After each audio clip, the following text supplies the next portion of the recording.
Kidney পাচারে জড়িত থাকার অভিযোগে ধৃত আইনজীবী, বাড়ি বাঁশদ্রোণীতে। গ্রেফতার অশোকনগরে। অভিযোগ, কিডনি পাচার চক্রের হয়ে কাজ করতেন আলিপুর কোর্টের এই আইনজীবী।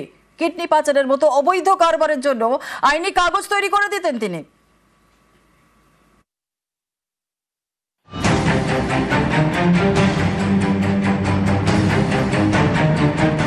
মোটা টাকার লোভ দেখিয়ে কিডনি বিক্রির টোপ, তারপর অপারেশন। এর আগে লিখিয়ে নেওয়া হয় স্বেচ্ছায় কিডনি দান করা হচ্ছে। উত্তর 24 পরগনার অশোকনগরে কিডনি পাচারের অসংখ্য অভিযোগ। এই ঘটনার তদন্তে নেমে এবার এক আইনজীবীকে গ্রেফতার করল অশোকনগর থানার পুলিশ। ধৃতের নাম প্রদীপ কুমার বর, বাঁশদ্রোণীর বাসিন্দা, আলিপুর কোর্টের আইনজীবী। কিডনি পাচার চক্রে জড়িত থাকার অভিযোগে বৃহস্পতিবার তাকে গ্রেফতার করা হয়। এই মানুষের কাজ হচ্ছে সমাজের মানুষকে আইনি পরিষেবা দেওয়া। সেই মানুষ এর সঙ্গে যুক্ত, অবাক হয়ে যাচ্ছে। এই কিডনি পাচার চক্রের মতো একটা জঘন্য কাজে যে বা যারা যুক্ত তাদের প্রত্যেকেই অ্যারেস্ট হোক এবং তার সাথে সাথে তাদের আইনানুগ শাস্তি হোক, এটা অশোকনগরবাসী হিসাবে চাই। গত মার্চে অশোকনগরে কিডনি পাচারের অভিযোগে এক ব্যবসায়ীকে গ্রেপ্তার করা হয়। তারপর একে একে মোট 5 জনকে গ্রেপ্তার করে অশোকনগর থানা। তাদের জেরা করে এই আইনজীবীর নাম উঠে আসে। পুলিশের দাবি, কিডনির জন্য পাচার চক্রের টার্গেট গরিব পরিবার। পরিবারের কাউকে ঋণের জালে ফাঁসিয়ে সেই ধার শোধ করতে কিডনি বিক্রির জন্য চাপ দেওয়া হতো। কিডনি বিক্রির এই বেআইনি কারবারে আইনি চুক্তিপত্র করতেন পাচারকারীরা। এফিডেভিটে লিখিয়ে নেওয়া হতো স্বেচ্ছায় কিডনি দান করছেন, কোনো প্ররোচনা বা চাপ ছাড়াই কিডনি দান করছেন।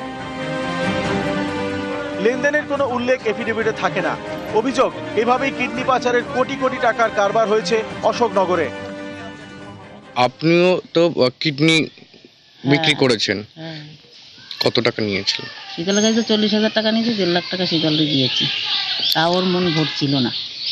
তারপর ওই এইসব ব্যাপারে ওই সব ঠিকঠাক করে দিয়েছে। শীতল ঘোষের থেকে 60,000 টাকা সুদে নিয়েছিলাম। 7-8 মাস ধরে পার ডে 600 টাকা করে, মাসে 18,000 টাকা। কম বেশি আমি 1,30,000 টাকা দিয়ে দিয়েছি। এবার ওনাকে গিয়ে ব্যাপারটা আমি বলি যে আমি এরকম চাপে আমি দেনা শোধ করবো কিভাবে। তখন উনি বলেন যে কিডনি বেচার লোক আছে, তুই যোগাযোগ করতে পারিস, ওইখানে যোগাযোগ করলে সব তো মুক্ত পাবি। এবার আমার সাথে উনি যোগাযোগও করিয়ে দেয়।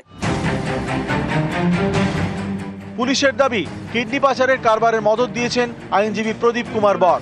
অবৈধ কারবারের জন্য এমনভাবে নথি তৈরি করতেন যাতে মনে হয় সব আইন মেনেই হয়েছে। তদন্তকারীদের দাবি, প্রতি এফিডেভিটের জন্য 10,000 টাকা করে নিতেন আইনজীবী প্রদীপ কুমার বর। বৃহস্পতিবার টানা 11 ঘন্টা জিজ্ঞাসাবাদের পর তাকে গ্রেপ্তার করে অশোকনগর থানা। অশোকনগর থেকে জিয়াউল আলম, নিউজ 18 বাংলা।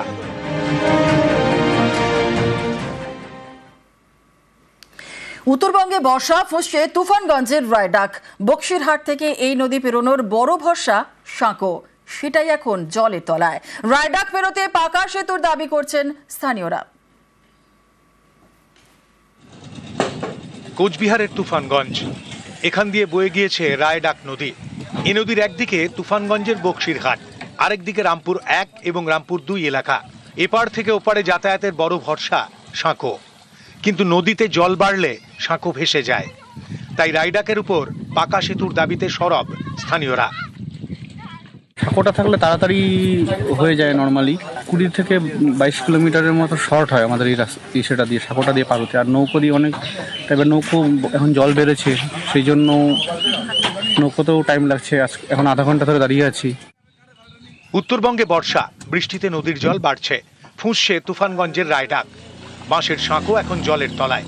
আপাতত নৌকা করেই চলছে যাতায়াত, নৌকাতেই পারাপার করছে বাইক। স্থানীয়দের দাবি, জল আরেকটু বেড়ে গেলে আর নৌকা চালানো যাবে না, তখন যেতে হবে সড়ক পথে, প্রায় 40 কিলোমিটার ঘুরে। চাকলাটা আজকে ভেঙে গেছে, তাতে ওখান যদি ওই দিক দিয়ে ঘুরে যাইতে যায় মোটামুটি 40-50 কিলোমিটার ঘুরতে হবে। এদিকে নৌকা চালু আছে, ব্রিজ তো শুনতেছি কত বছর ধরে এখানে হবে।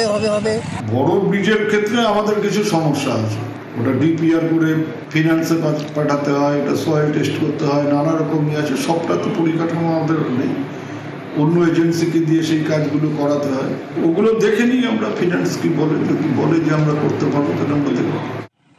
কোচবিহার থেকে শুভঙ্কর সাহা, নিউজ 18 বাংলা। আলিপুরদুয়ার শহরে সলিড ওয়েস্ট ম্যানেজমেন্ট সিস্টেম। শহরের আবর্জনা থেকে তৈরি করা হয় সার। এবার 2টি পঞ্চায়েতের আবর্জনা আনা হবে এখানে, তৈরি হবে সার।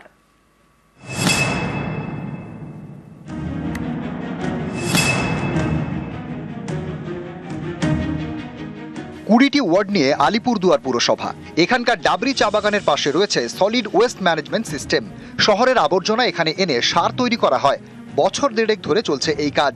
এবার শুধু শহর নয়, শহর লাগোয়া একাধিক পঞ্চায়েত এলাকা থেকেও আবর্জনা পাঠানো হবে আলিপুরদুয়ার পুরসভার সলিড ওয়েস্ট ম্যানেজমেন্ট সিস্টেমে, যাতে আবর্জনা থেকে আরও সার তৈরি করা যায়। এলাকার প্রত্যেকটা মানুষই খুব খুশি যে এত সুন্দর একটা উদ্যোগ মুখ্যমন্ত্রী মমতা বন্দ্যোপাধ্যায় নিয়েছেন। তার নেতৃত্বে আলিপুরদুয়ার পৌরসভার সাহায্যে আমাদের গ্রামের সমস্ত ময়লাগুলো যে চলে যাবে, তার জন্য আমরা মুখ্যমন্ত্রীকে ধন্যবাদ জানাই। আলিপুরদুয়ার শহর লাগোয়া 2টি পঞ্চায়েত এলাকা, বিবেকানন্দ 1 এবং পররপাড়। প্রথম পর্যায়ে এই 2 পঞ্চায়েত এলাকার আবর্জনা পাঠানো হবে পুরসভার সলিড ওয়েস্ট ম্যানেজমেন্ট সিস্টেমে। এই আবর্জনা থেকে তৈরি হবে সার। এখন আবর্জনা থেকে প্রতিদিন প্রায় 12 টন সার তৈরি করা হয়, বিক্রি করা হয় বাজারে। পঞ্চায়েতের আবর্জনা নিলে সারের পরিমাণ আরও বাড়বে। আমরা চিন্তা করলাম যে আমাদের প্লাস্টিক বর্জন যখন করতে হবে, ইতিমধ্যে আমরা জায়গা খুঁজে পাচ্ছিলাম না, যার জন্য আমরা পৌরসভার সাথে ট্যাগ হচ্ছি। আমাদেরকে ডিস্ট্রিক্ট থেকে একটা ইকার গাড়িও দেওয়া হয়েছে, সেই গাড়ি গিয়ে সেগুলো উঠিয়ে নিয়ে আসবে এবং সেগুলো আমরা পৌরসভাতে দিয়ে দেব। প্রথম পর্যায়ে আমরা 2টো অঞ্চলের সঙ্গে আমরা মৌস্বাক্ষর করেছি। বাড়ি বাড়ির থেকে পচনশীল অপচনশীল 2টো জিনিস কালেকশন করে আমাদেরকে দিবে। আমরা সেগুলো নিয়ে প্রসেসিং ইউনিটে পাঠিয়ে সেখান থেকে সার তৈরি করে সার বিক্রি হবে। আলিপুরদুয়ার থেকে রাজকুমার কর্মকার, নিউজ 18 বাংলা। আর এক ফোনে বাংলা এবার নজর রাখতে হচ্ছে ওয়েদার আপডেটের দিকে। আরো গরম দক্ষিণবঙ্গে। আগামী 4 দিনে 4 ডিগ্রি বাড়তে পারে তাপমাত্রা। আর আজকে থেকেই দক্ষিণবঙ্গে বাড়বে গরম আর অস্বস্তি। আর কি বলছে আবহাওয়া অফিস, আপডেট নেব। আমাদের সঙ্গে রয়েছেন আমাদের প্রতিনিধি বিশ্বজিৎ সাহা। বিশ্বজিৎ, আরো গরম তাহলে দক্ষিণবঙ্গে, কি বলছে আবহাওয়া অফিস? একদমই, বৃষ্টির সম্ভাবনা যত কমবে ততই গরম এবং অস্বস্তি বাড়বে। তাপমাত্রার দিক থেকে যদি বলা যায় তাহলে আগামী 3-4 দিনে অন্তত 4 ডিগ্রি সেলসিয়াস তাপমাত্রা বাড়তে পারে। সর্বোচ্চ তাপমাত্রা বাড়বে, একই সঙ্গে সর্বনিম্ন তাপমাত্রাও বাড়বে। আমরা দেখেছি যে ঝড় বৃষ্টির কারণে সর্বনিম্ন তাপমাত্রা আজ অনেকটা নেমে গেছে, 4 ডিগ্রি সেলসিয়াস মতো নেমে গেছে এবং আগামী রবি সোমবারের মধ্যে এই তাপমাত্রাটা অনেকটা বেড়ে যাবে। তার ফলে গরম একদিকে যেমন তেমনি অস্বস্তি যেমন থাকবে, তেমনি ওড়িশাতে অস্বস্তি তো অব্যাহত। তাহলে দক্ষিণবঙ্গে বর্ষা কবে ঢুকবে? দেখো, এখনো পর্যন্ত আবহাওয়াবিদরা স্পষ্ট করে বলতে পারছেন না যে কবে বা দক্ষিণবঙ্গে বর্ষা ঢুকবে, কারণ আগামী 1 সপ্তাহে আবহাওয়ার সেই রকম পরিস্থিতি অনুকূল হবে না যাতে মৌসুমী অক্ষরেখা অগ্রসর হতে পারে। আমরা জানি 29শে মে থেকে একই জায়গায় বালুরঘাটের উপর রয়েছে এবং এখনো পর্যন্ত পরিস্থিতি অনুকূল নয় মৌসুমী অক্ষরেখার অগ্রসরের।